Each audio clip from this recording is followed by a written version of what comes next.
Good job. Who's got the first question? Anybody with kids? Got the first question? Some hands? So this is a subscription-based service, right? Sorry, so for parents, it's completely free, and then the businesses pay a subscription to be able to use the service to market their programs. And how does the information come to the parents? So they can access it on their phone or computer. It's a website, but we also send a weekly email on Sunday nights, which you can sign up for. There's a piece of paper on everyone's table that says where you can do that. Okay. Yeah. Okay. Thanks. And what are other plans to increase the touches there with the parents?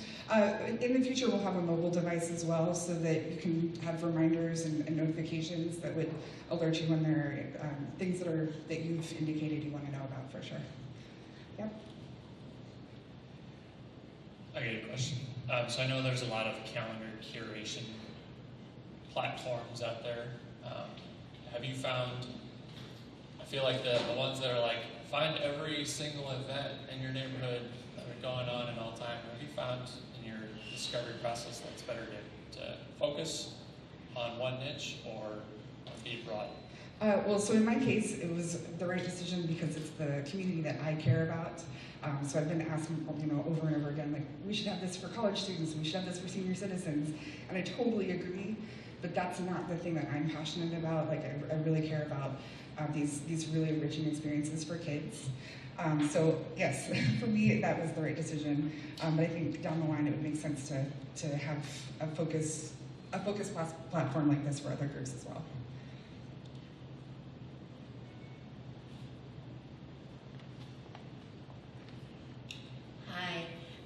What is the cost to scale to another town? That's a good question. That's one of the things I'm working on. Right now we can do it pretty inexpensively. So the first step is to just grow our subscriber list of parents using the service. We found that once parents are using it, the businesses are interested because it's become, a really valuable piece for them. And we're able to get the subscribers that we need in the community for just a few $100s. So that piece is pretty inexpensive. But I think ultimately to be successful, it's about those relationships with the businesses. And so we're going to want to be in that town for a certain number of weeks, potentially a couple of months, just to build that relationship. And then eventually hire a community manager to run it as well. So the big cost will be in that launch of, having people on the ground there, kind of getting it set up. What's your goal long term as far as how many cities? Initially, the goal is 100 cities. That reaches about 20% of the U.S. population. If we move into the 100, some of the most populous cities in that first 100. But then I think once we're at that point, there's no reason why we couldn't be in the other cities that are 60,000 or less. It's just the opportunity is greater in the larger cities to begin with.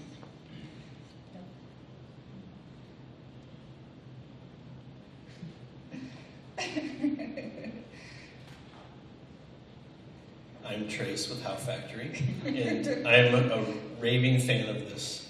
And Beth and I we've talked a number of times.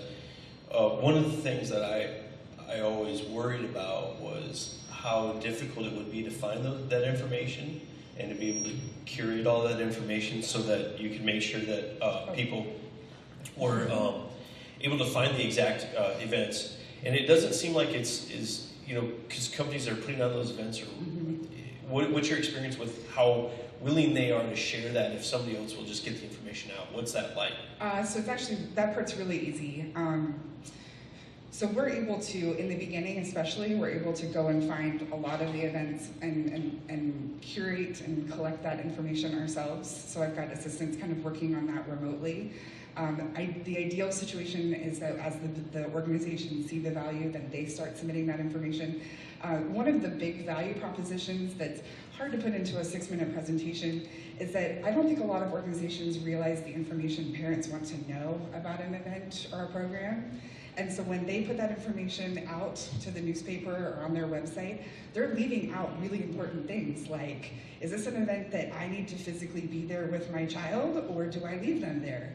And so those are things that we can capture through our submission form that the businesses aren't necessarily thinking about, but the parents really care about.